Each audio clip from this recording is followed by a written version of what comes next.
Ciberataques y protección en la red. Con Andrés Velázquez. Vámonos, Andrés Velázquez, @cibercrimen, está en la cabina, sí señor, un gusto y un placer estar contigo. Qué gusto de verte, la vez pasada no pude. No nos pudimos ver, pero qué bueno que te des una vuelta por acá, la verdad siempre se aprecia el vernos y estar en cabina, por supuesto, y más en estos tiempos, obviamente. Claro, exactamente.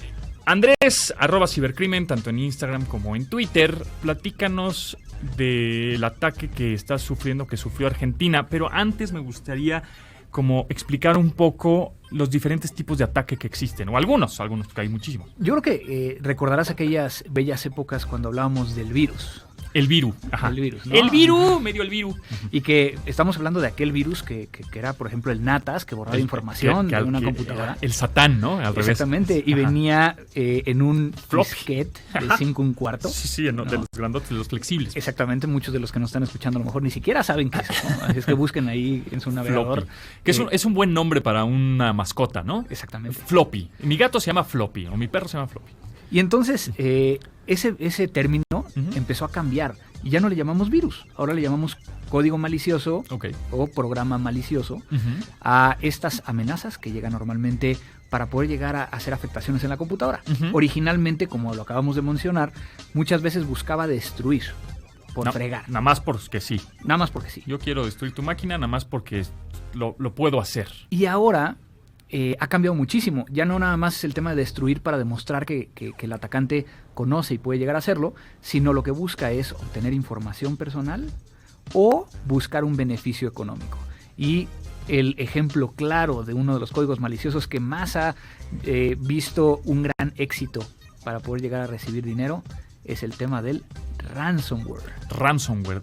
¿A qué se refiere ransomware? Obviamente, ware, ¿no? El que tenemos en software, hardware. Y de hecho lo platicaban hace ratito, tiene que ver con un programa, ¿no? Ajá. Y ransom viene de secuestro.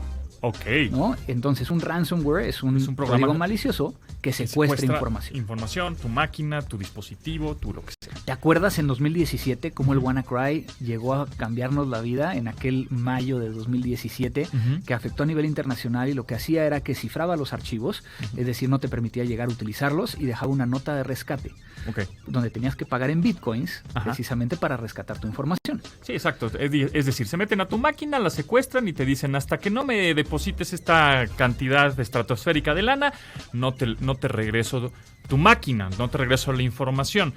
Que eso pasó hace poco con Pemex, ¿no? Claro, estamos hablando de noviembre de 2019.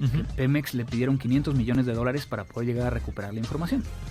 Y que lo primero que hacían era o apagar la máquina y era, no la apagues, ¿no? Que esa es otra opción. O no la desconectes, o había una cosilla. Es que hay muchas versiones. Las primeras versiones del ransomware lo que hacían era que guardaban la llave dentro de la memoria. Si tú apagabas la máquina, no importa. Pues ahí sigue. No, porque la memoria es volátil. Ah, bueno, se borraba. Se borraba y entonces tenías que contactar al atacante para poder llegar a pagarle y que te entregara la llave. También tenemos evidencia de que en muchos de los casos, aunque pagues, no te dan la llave. O te la dan, o ya se robaron toda la información también. Es que ahí es donde ya viene un parteaguas. Claro. Particularmente hace 2-3 años empezamos a ver específicamente ransomware, que no nada más cifra la información, sino que también se lleva parte de la información para utilizarla como la famosa prueba de vida. Al igual que los secuestros en la vida real.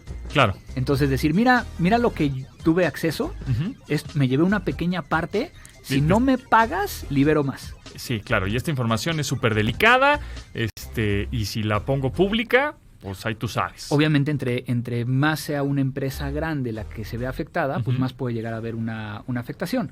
Normalmente este ransomware entra por archivos adjuntos al correo electrónico, alguien que te envía algo como un adjunto, que al darle tu doble clic se cifra. Que a mí me ha pasado, fíjate, me han llegado correos de un rant así súper aleatorios, de ¿quieres verme encuerada? Ya sabes, típico, ¿no? Y te mandan un link a un Google Drive.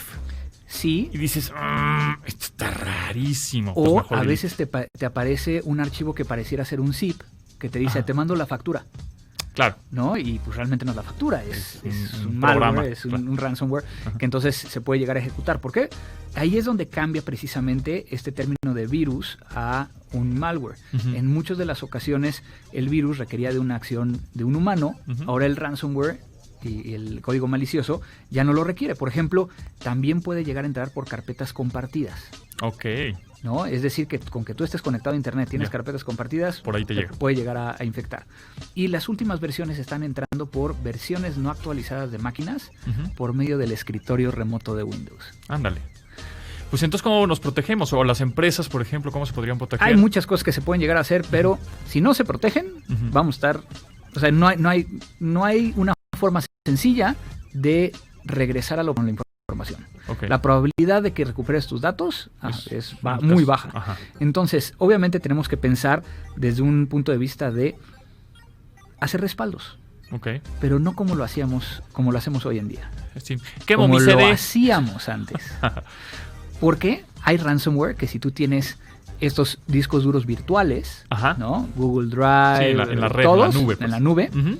también cifran la información que está en la nube. Ah, Inclusive Tela. ya hay también ransomware para teléfonos celulares, úchala. que entonces te piden el poder llegar a pagar para que puedas llegar a tener acceso a tu teléfono celular. Ajá. Pero como decía, respaldos en dispositivos externos Ajá. que no estén conectados todo el tiempo A internet. a la máquina Ah, ok. o a internet. Ajá. Exacto. Entonces, esa es la forma más sencilla. Ok. ¿Por qué estamos hablando de esto? Porque le acaba de pasar a la Dirección Nacional de Migraciones de Argentina. Ándate. ¿Y qué pasó? Secuestraron información. Un nuevo ransomware conocido como NetWalker Ujú. afectó precisamente hace un par de semanas, el 27 de agosto, de hecho, hace Sí. casi nada. Casi nada. Ujú. Y no solo les cifró toda la información de migración, ¿te imaginas? Que llegues a un país y que no puedan llegar no puedes llegar ni a entrar ni a Ni a salir entrar, porque está secuestrada la está información. secuestrada la Sí, información. claro. Y estaban pidiendo $4 millones para poder llegar a darles la llave y poder llegar a abrirlo. Estamos hablando acerca de que se llevaron también dentro de este proceso cerca de 2.200 documentos, donde empezaron a fugar los documentos O sea, empezaron internet. a filtrarlos en internet de manera para pública. generar una presión de que se pagara el rescate. De que, mira, aquí tengo la Y información lo delicada. más cañón es, están cerca de 25.700 argentinos, los nombres, correos, teléfonos y direcciones de esos argentinos que fueron repatriados por el tema de COVID, Ah, hasta temas como un criminal sexual sácatela. que entró desde Estados Unidos a Argentina. Ahí está la información de este y está la compadre. información de este compadre. Chale. Entonces- Híjole. ¿Y entonces qué está? ¿En qué va? ¿Cuál es el estatus ahorita? El estatus es que lograron recuperar a base de respaldos, ¿no? Ajá. Sin embargo, tienen miedo de que sigan Filtrando divulgando información. Y NetWalker ha ganado únicamente en lo que va del año cerca de $25 millones por estar cifrando máquinas. O sea, es un ransomware que alguien lo creó Ujú. y hay pues malandros digitales que agarraron este ransomware y han estado instalándolo en algunas máquinas y ya se en toda o sea, digamos, México no está pues blindado de este ransomware. Podría Es caer que en cualquier momento. El ransomware, no importando cuál sea, no está orientado específicamente a un país. Claro. Puede llegar a pegarle a cualquiera. Ajá. Particularmente, algo que llama la atención de este nuevo ransomware llamado NetWalker es de que no afecta o trae como consigna no afectar computadoras de Rusia. Ah, caray. Lo cual nos dice un poquito. ¿Será dónde de ahí puede el ser. origen? ¿El origen Puede será llegar a ser. ruso? Sácatelas. No, pues está grave el asunto. Entonces hay que, obviamente, cómo hay que estar atentos, digamos,